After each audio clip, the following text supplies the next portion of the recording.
নিজেই যারা গুপ্ত হয়ে উদাও হয়ে গিয়েছিল বছরের বছর, এটাই ভালো হবে। আয়নায় নিজের চেহারা দেখে অন্যেরটা দেখে লাভ নাই রে ভাই। 26 সালের নির্বাচন চাইবো, আবার জুলাই মানবো না, জুলাইয়ের আকাঙ্ক্ষা পূরণ করবো না, সম্মান দেখাবো না, এটি হতে পারে না। আমরা ইনশাআল্লাহ এই বাংলাদেশকে দুর্নীতি মুক্ত করে ছাড়বো, চাঁদাবাজ মুক্ত করে ছাড়বো, মা বোনদের ইজ্জত প্রতিষ্ঠা করে ছাড়বো, শিশু আবাল বৃদ্ধ বনিতার নিরাপদ বাংলাদেশ ইনশাআল্লাহ উপহার দেব। আমরা বলেছি বাংলাদেশে আর কোনো ব্যাংক ডাকাতের অস্তিত্ব থাকবে না।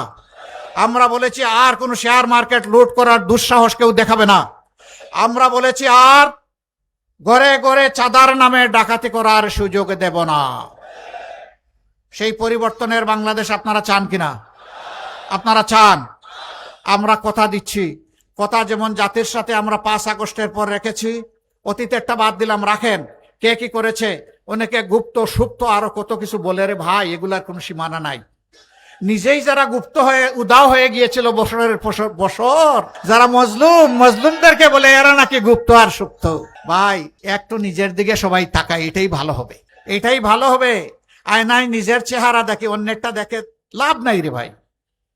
2 বন্ধু রিক্সায় চড়ছে, বয়স্ক মানুষ, তো কম বয়স যার, এই 2 জনের মাঝে একজন বলতেছে, বন্ধু তোমার কেমন লাগে, শক্তি সামর্থ্য? কয় না আমার তো ভালো লাগে। কয় ভাই আমি বোধহয় আর বাঁচবো না। কেন বাঁচবে না?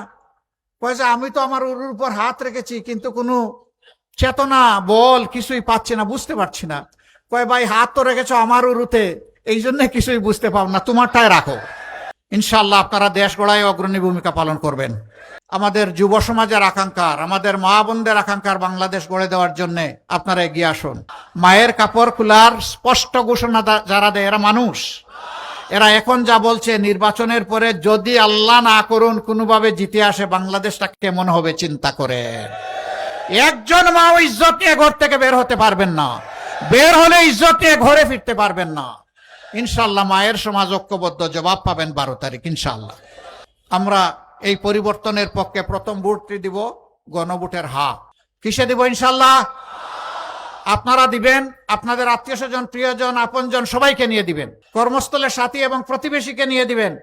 কারণ এই হ্যাঁ ভোটের নামই হচ্ছে আগামীর বাংলাদেশ।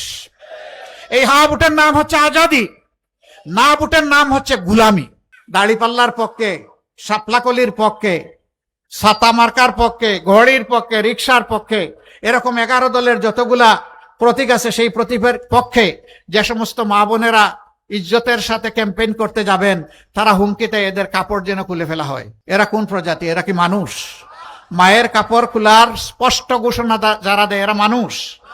এরা এখন যা বলছে নির্বাচনের পরে যদি আল্লাহ না করুন কোনোভাবে জিতে আসে বাংলাদেশটা কেমন হবে চিন্তা করে। একজন মাও ইজ্জত নিয়ে ঘর থেকে বের হতে পারবেন না, বের হলে ইজ্জত নিয়ে ঘরে ফিরতে পারবেন না। ইনশাআল্লাহ মায়ের সমাজ ঐক্যবদ্ধ জবাব পাবেন 12 তারিখ ইনশাআল্লাহ।